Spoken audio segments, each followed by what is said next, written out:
मोदी सरकार की मुसीबत योगी के गले न पड़ जाए। महंगाई से नाराज जनता 2022 में हिसाब न कर ली। 22 में योगी का चुनाव है, महंगाई से घिरी सरकार है। 2014 में पीएम मोदी ने देश की जनता से वादा किया था कि वो सत्ता में आए तो महंगाई कम होगी। हालांकि अब वो इस पे कुछ बोल नहीं रहे हैं। इधर बीजेपी के सामने एक संकट है। 2022 में लोकसभा के बाद देश का सबसे बड़ा चुनाव यूपी चुनाव है। यूपी ही मोदी की किस्मत तय करता है और यूपी ही योगी की किस्मत भी तय करेगा। बीजेपी के दोनों ब्रांड चेहरे की किस्मत महंगाई ने क्या दांव पर लगा दी है। बीजेपी के सामने कुछ ऐसे ही संकट है जिससे वक्त रहते निजात नहीं पाया गया तो यूपी चुनाव में बहुत भारी पड़ सकता है। महंगाई से जनता त्रस्त है। कश्मीर में बढ़ता आतंक है। रोजगार पे बड़ा सवाल है। अर्थव्यवस्था की धीमी चाल है। अब इन चारों में से 3 मुद्दा ऐसा है जिसका सीधा जुड़ाव योगी आदित्यनाथ से है। 2022 चुनाव से पहले आज महंगाई का क्या हाल है, एक नजर इस पे भी डाल लीजिए। टमाटर लाल है, प्याज का रेट बेहिसाब है। पेट्रोल डीजल महंगा होने के कारण सब महंगा है। आमदनी अठन्नी, खर्चा रुपया वाला हाल है। दावा किया जा रहा है कि भारत में ही नहीं बल्कि दुनिया में महंगाई बढ़ी है, इसीलिए परेशान होने की बात नहीं है। लेकिन जनता दुनिया का आंकड़ा देखे या अपनी जेब। बीजेपी सरकार में महंगाई बड़ा मुद्दा बन गया तो योगी के लिए संकट की स्थिति पैदा हो सकती है। वो कैसे समझाएंगे, लेकिन पहले आप दुनिया का हाल जान लीजिए। पाकिस्तान में महंगाई की हालत का अंदाजा गिरते रुपए से लगाया जा सकता है।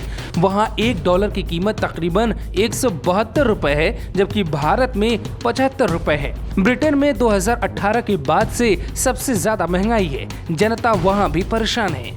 वेनेजुएला, जिम्बाब्वे, सूडान जैसे गरीब देशों का हाल और बुरा है। सर्वे के मुताबिक 40 सालों में पहली बार इतनी महंगाई बढ़ी है। अब आपको समझाते हैं 2 ऐसे सवाल जो आपके जहन में आ रहे होंगे। पहला सवाल ये कि भारत में महंगाई क्यों बढ़ी, दूसरा सवाल ये कि इसका असर योगी आदित्यनाथ के ऊपर कैसे पड़ेगा। तो आपको समझाते हैं महंगाई भारत में क्यों बढ़ी। इसका सीधा जवाब है कोरोना के बाद कंपनियों का घाटे में जाना। दूसरा, सरकारी खजाने को बड़ा झटका लगना। तीसरा, मोदी सरकार सरकारी खजाने में मुद्रा कोष को बढ़ा रही है, इसीलिए सस्ता तेल खरीदकर महंगा तेल बेचने का आरोप विपक्ष लगा रहा है। अब आपको ये भी समझाते हैं कि योगी आदित्यनाथ पर इसका कैसे और कितना असर पड़ेगा। चुनाव में एक हिस्सा ऐसे वोटर का होता है जो किसी पार्टी का नहीं होता है, जो अपना फायदा नुकसान देखकर तय करता है कि वोट किसे देना है। ऐसे ही वोटर को स्विंग वोटर कहते हैं और कई बार ये स्विंग वोटर ही डिसाइडिंग फैक्टर बन जाते हैं। अब आपको एक उदाहरण समझाते हैं। जब राजस्थान में चुनाव था तो नारा था मोदी से वैर नहीं, वसुंधरा तेरी खैर नहीं। लेकिन यूपी में जनता के बीच ये नारा कुछ इस तरह से सुनने को मिल रहा है, योगी से वैर नहीं, मोदी की खैर नहीं। यानी महंगाई जनता के बीच एक मुद्दा बनने लगा है।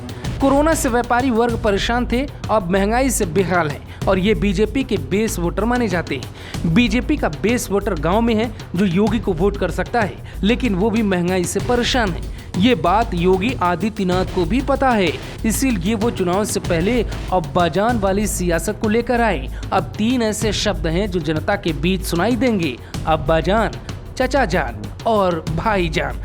चौथा शब्द महंगाई है, जिसे जनता तो बोलेगी लेकिन क्या वो सुनाई देंगे, ये बड़ा सवाल है। Bureau report, global Bharat TV.